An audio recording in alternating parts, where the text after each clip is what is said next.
नमस्कार, आप देख रहे हैं न्यूज 18। मैं हूं आपके साथ मेनका चौधरी। बड़ी खबर लखनऊ से। सीएम योगी आदित्यनाथ की समीक्षा बैठक खत्म हो चुकी है। कानून व्यवस्था और बाढ़ को लेकर मीटिंग हुई। पर्व त्योहारों में आस्था का सम्मान करें, ये सीएम योगी आदित्यनाथ ने कहा। नई परंपरा की अनुमति नहीं होगी। साथ ही बाढ़ आपदा सहायता और संवेदना का समय है, यह भी मुख्यमंत्री ने कहा। हर बाढ़ पीड़ित के साथ खड़ी है सरकार, भरोसा पीड़ितों को दे रहे हैं सीएम योगी आदित्यनाथ। तटबंधों की 24x7 मॉनिटरिंग हो, यह भी कहा सीएम योगी आदित्यनाथ ने। अधिकारियों को सीएम का यह निर्देश है कि 24x7 तटबंधों की मॉनिटरिंग की जाए। राहत सामग्री की क्वालिटी क्वांटिटी से कोई समझौता न किया जाए। 24 घंटे के भीतर बाढ़ प्रभावित परिवारों को राहत राशि उपलब्ध करा दी जाए, यह भी निर्देश मुख्यमंत्री की तरफ से। जनप्रतिनिधियों के माध्यम से राहत सामग्री का वितरण किया जाए। पर्व त्योहारों में अराजकता की जगह नहीं है। अलर्ट रहे पुलिस और प्रशासन, अराजक तत्वों के साथ सख्ती से निपटे। तो सीधे सीधे सीएम ने यह निर्देश दिया है अधिकारियों को। एक तरफ बाढ़ को लेकर हालात का जायजा लिया गया, बाढ़ को लेकर किस तरह से निर्देश दिए गए हैं सीएम योगी आदित्यनाथ की ओर से, ये हमने आपको बताया। तो दूसरी तरफ आने वाले पर्व त्योहारों के मद्देनजर भी सीएम ने कई दिशा निर्देश दिए। उनमें पहला ये था कि किसी के भी आस्था का सम्मान किया जाए। नई परंपरा को अनुमति नहीं होगी। कहीं कोई हुड़दंग करता है या फिर माहौल खराब करने की कोशिश करता है तो वहां पर तुरंत ही एक्शन लिया जाए। बीएसए एबीएसए के साथ मिलकर जिलाधिकारी, शिक्षकों एवं प्रतिनिधियों से संवाद करें, प्रतिवेदन मुख्यालय भेजें। अलग अलग विषयों पर आज सीएम योगी आदित्यनाथ ने समीक्षा मीटिंग बुलाई थी। ये मीटिंग खत्म हो चुकी है और अलग अलग विषयों को लेकर संबंधित विभागों को निर्देश मुख्यमंत्री की तरफ से दिए गए।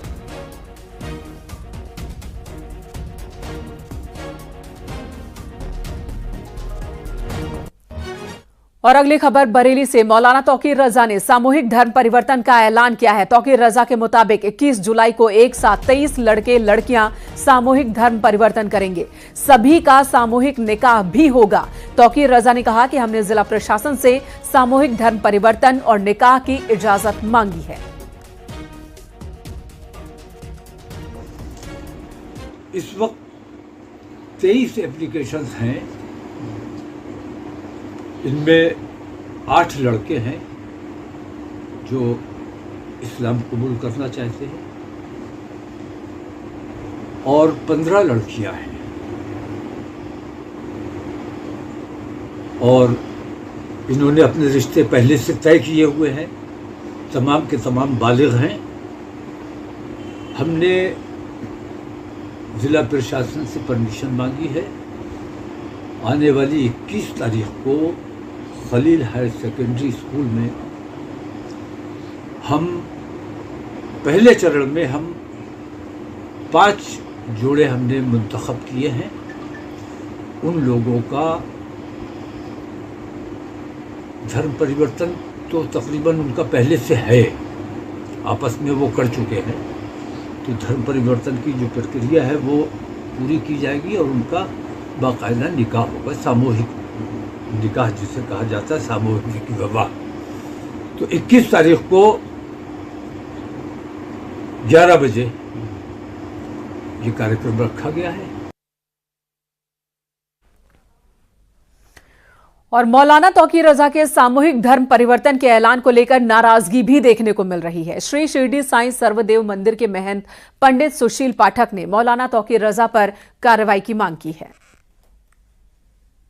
द्वारा इस तरह की चेतावनी देना कि हम 23 जोड़ों को विवाह करा के उनका धर्म परिवर्तन कराएंगे, ये तो खुली जाती है। मैं माननीय मुख्यमंत्री योगी आदित्यनाथ जी से आग्रह करूंगा, ऐसे व्यक्ति के खिलाफ कानूनी कार्रवाई की जानी चाहिए और ऐसे आयोजन का किसी भी तरह से परमिशन नहीं दी जाए। ऐसे जिला प्रशासन से मैं निवेदन करूंगा। इधर समाजवादी पार्टी की प्रवक्ता सुमैया राणा ने न्यूज 18 से बातचीत के दौरान बीजेपी पर निशाना साधा और कहा कि मुहर्रम का त्योहार गमी और दुख का त्योहार होता है। भारतीय जनता पार्टी धर्म विशेष को निशाना बना रही है। मुहर्रम का जुलूस एक मैंडेटरी है, वो एक गमी का एक आयोजन होता है और उसमें इस तरीके से रोक टोक लगाना मुझे नहीं लगता कि बेहतर। उसके और भी ऑप्शंस हो सकते थे, उन ऑप्शंस को देखना चाहिए जिससे लोगों में आपस में क्लेश ना हो। लेकिन भारतीय जनता पार्टी को एक पर्टिकुलर धर्म के लोगों को निशाना लगाना है, उनके ऊपर टारगेट करना है, इसलिए वो इस तरीके की टिप्पणी और इस तरीके की बातें बनाते हैं। और खबर ग्रेटर नोएडा से, शराब के नशे में एक लड़का नहर में गिर गया। पुलिस टीम ने लड़के को नहर से निकाला, तब जाकर उसकी जान बच सकी। बताया जा रहा है कि जब लड़का नहर में गिरा तो आसपास के लोगों ने दादरी पुलिस को सूचना दी। पुलिस टीम ने कड़ी मशक्कत के बाद उसे बाहर निकाला। चिटेहरा नहर दादरी थाना क्षेत्र का ये मामला है।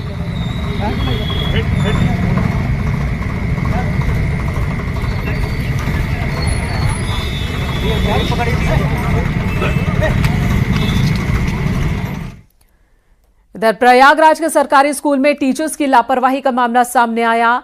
मेजा में प्राथमिक विद्यालय लोहरा में टीचर्स की लापरवाही की वजह से 4 साल का एक बच्चा शिवांश घंटों स्कूल में बंद रहा। छुट्टी के वक्त जल्दी जाने के चक्कर में टीचर्स ने बच्चे को देखा नहीं और स्कूल की गेट पर ताला लगाकर चले गए। बच्चा अपनी बहन शिवानी के साथ स्कूल गया था। स्कूल में बच्चे का एडमिशन नहीं हुआ। स्कूल बंद होने के बाद बच्चा रोने लगा। तब एक लड़के ने गांव के लोगों को इसकी जानकारी दी। बाद में स्कूल का ताला खोलकर बच्चे को निकाला गया।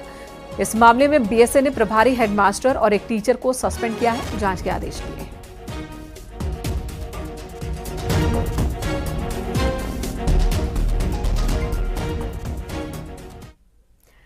देवरिया में सीजीएसटी की टीम ने बाखरा रोड पर राइस मिल पर छापेमारी की और कई घंटे तक राइस मिल में रखे स्टॉक का मिलान किया। इस दौरान सीजीएसटी की टीम ने कई अहम कागजात अपने कब्जे में लिए।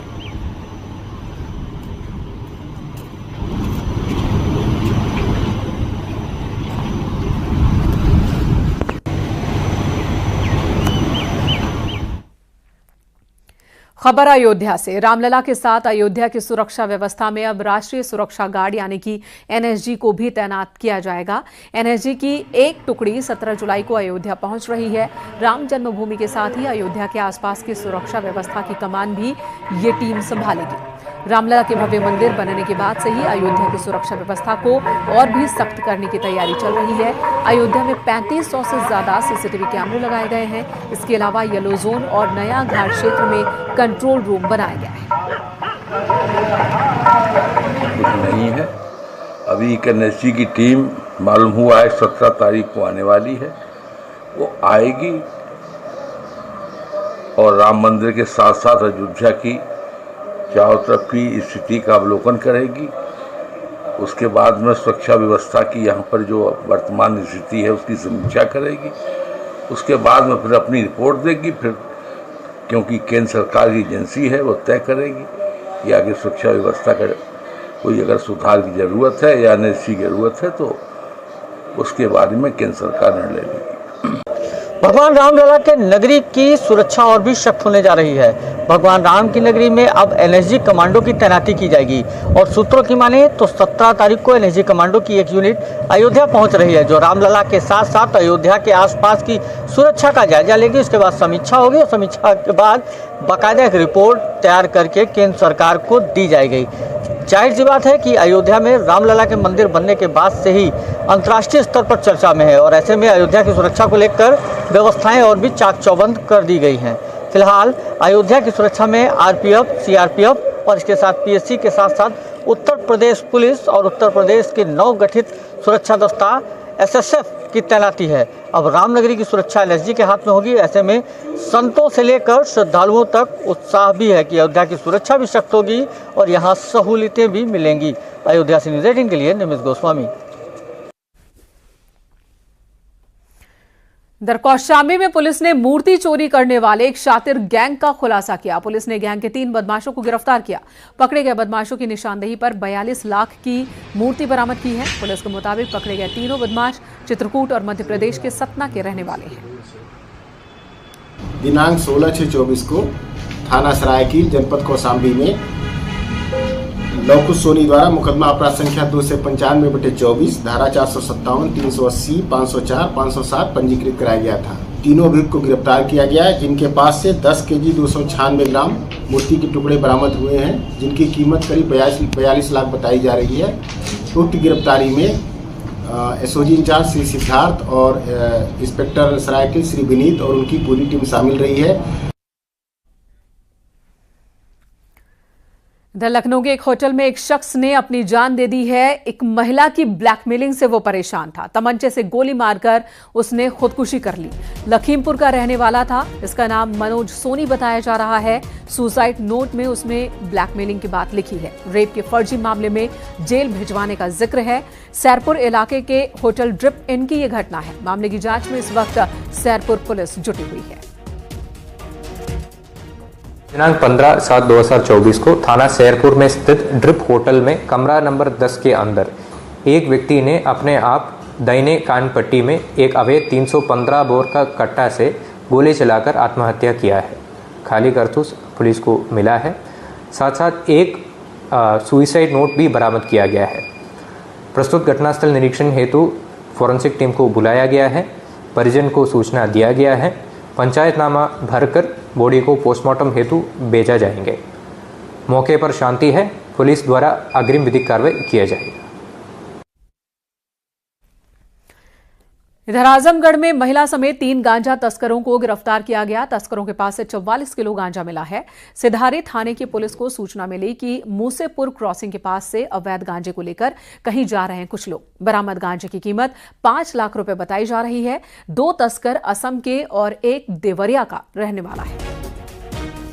ये जानकारी मिली कि ये लोग दूर से लाके और फिर यहाँ पे जो बेचने का काम करते थे, कई बार ट्रेन से ये लेके आते थे, तो कई बार बसों के माध्यम से इसकी सप्लाई है वो यहाँ पे करते थे बड़ी मात्रा में। सर, इसमें इस चैन की भी जांच होगी कि कैसे और लोग भी इसमें हो सकते हैं? जी बिल्कुल, इसमें होगा, जो कि क्योंकि इस तरह की जो बड़ी खेप है वो आ रही है, तो इसमें हम लोग इनके जो बैकवर्ड और जो फॉरवर्ड लिंकेज हैं उनके बारे में जानकारी करेंगे। ये लोग कहाँ से ला रहे थे और उसके बाद में कहाँ पे इसका डिस्पोज ऑफ करते थे, कहाँ ये बेचते थे, सेल आउट करते थे इसको, तो वो चीज़ की जानकारी हम लोग इसको देखेंगे। सर, मैक्सिमम वैल्यू क्या होगी जितना? करीब इसकी 5 लाख के आसपास में जो मार्केट में जो वैल्यू है ब्लैक मार्केट में, वो 5 लाख के आसपास में। इधर आजमगढ़ में सिर कटी लाश का पुलिस ने खुलासा किया है। पिकअप के लिए 3 आरोपियों ने नशीला पदार्थ खिलाकर ड्राइवर के सिर पर हमला कर उसकी हत्या कर दी। एक आरोपी फरार है। 10 दिन पहले गायब पिकअप ड्राइवर की सिर कटी लाश मिली थी। केस का पुलिस ने खुलासा कर दिया है। एसपी ने बताया कि घटना में शामिल रामछवि मऊ का हिस्ट्री शीटर है वो, और उस पर पहले से ही 50 से ज्यादा केसेस दर्ज हैं। आज रामछवि को और छांगुर को इसमें गिरफ्तार किया गया। इनके निशानदेही पे जो कल गिरफ्तार इनको किया गया था, और इन्हीं की निशानदेही पे जो डेड बॉडी है उसको रिकवर किया गया है, और जो गाड़ी है उसकी बरामद की गई है। मोबाइल फ़ोन बरामद किया गया है। इनके पास में 3/15 का एक तमंचा भी इनके पास से बरामद हुआ है। और जो मैन अभियुक्त है शंकर कन्नौजिया, उनको वांछित किया गया है। उनके ऊपर 25,000 का इनाम रजिस्टर से किया गया, और बाकी इसमें जो और कार्रवाइयाँ वो की जा रही है। शीघ्र ही उनकी भी गिरफ्तारी इसमें की जाएगी। और जो घटना है उसमें जो डेड बॉडी मिली है उसमें कुछ पार्ट अभी बरामद नहीं हुआ है, तो उसकी बरामदगी के लिए भी टीम का गठन किया गया है। उसकी भी बरामदगी की जाएगी, और जो शेष अभियुक्त है उनकी भी गिरफ्तारी की जाएगी। इधर सीतापुर में मिलने वाले राशन को लेकर चौंकाने वाला खुलासा हुआ है। जांच में पता चला कि जिले में 5,333 आयकर दाता फ्री राशन ले रहे हैं, जिसमें कई विधवा महिलाएं भी हैं जिन्हें पेंशन मिल रही है। वो भी अपने पति के हिस्से का राशन ले रही हैं। जिला पूर्ति अधिकारी ने बताया कि जांच के आदेश दिए गए हैं। आयकर दाताओं की जांच पूर्ति निरीक्षक करेंगे, जबकि पेंशन का लाभ लेने वाली महिलाओं की जांच विकास विभाग की ओर से करवाई जाएगी और एक संयुक्त रिपोर्ट डीएम को सौंपी जाएगी।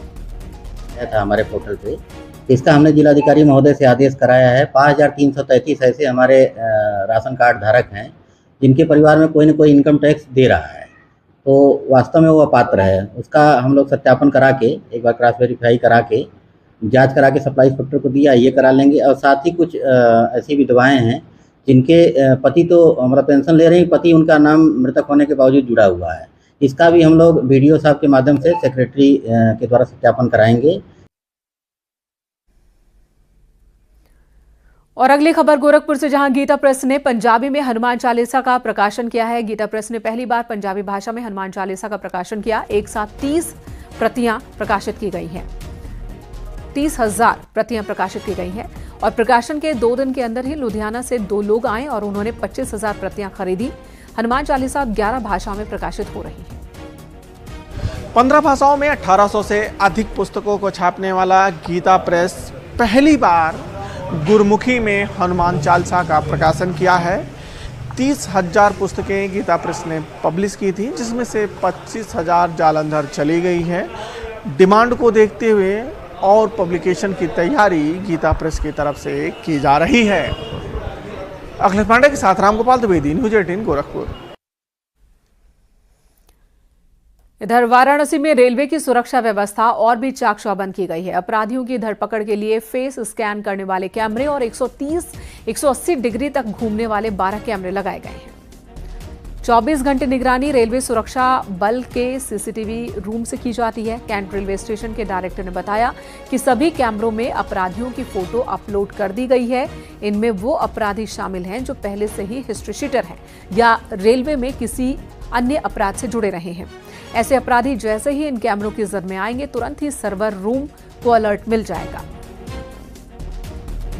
ये सुरक्षा एक हमारे लिए बहुत ही टॉप प्रायोरिटी आइटम है। इसी दृष्टिकोण से सुरक्षा को और चाक चौबंद करने के लिए हमने 12 नए कैमरे लगाए हैं, जो कि फेस रिकॉग्निशन कैमरे हैं। बेसिकली कि आप यदि किसी व्यक्ति को आप सर्च करना चाहते हैं, कोई किसी का कोई रिश्तेदार साथी छूट जाता है, तो उसका अगर वो फेस उसमें अपलोड करता है तो उसके जरिए उसको सर्च किया जा सकता है। तो ये नई टेक्नोलॉजी के कैमरे हमारे स्टेशन पर लगाए गए हैं, जिससे कि हमारी सिक्योरिटी में भी मतलब एक उनका उसका सुधार होगा और लोगों को भी कोई अगर उनका साथी पैसेंजर छूट जाता है, कहीं खो जाता है, उसको खोजने में भी आसानी होगी।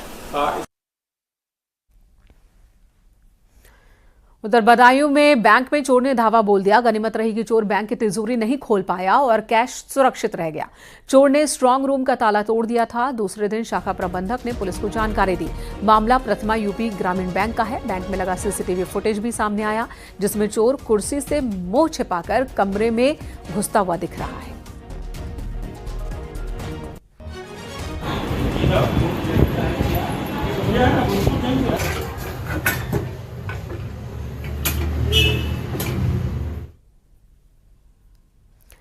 उधर आगरा में एक बार फिर अवैध निर्माण पर प्राधिकरण का बुलडोजर गर्जा। ताजगंज वार्ड में प्राधिकरण ने बिना नक्शा पास कराए ही निर्माण को गिरा दिया।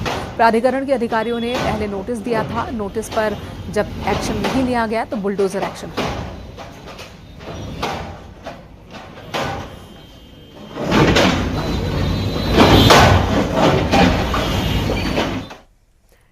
इधर पीलीभीत के एआरटीओ ने ओवरलोड बसों के खिलाफ अभियान चलाया। बरेली हाईवे एक प्राइवेट बस को पकड़ा गया। इस हाईवे पर बस पंजाब से मजदूरों को लेकर गोंडा जा रही थी। बस में क्षमता से ज्यादा लोग सवार थे। एआरटीओ ने बस का चालान किया और सीज कर लिया।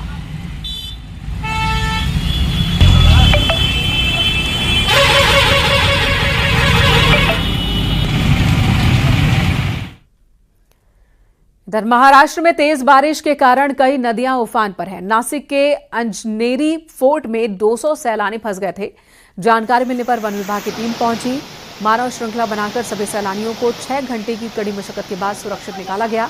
भारी बारिश की वजह से ये सैलानी यहां फंस गए थे, जिसका वीडियो सोशल मीडिया पर वायरल हो रहा था।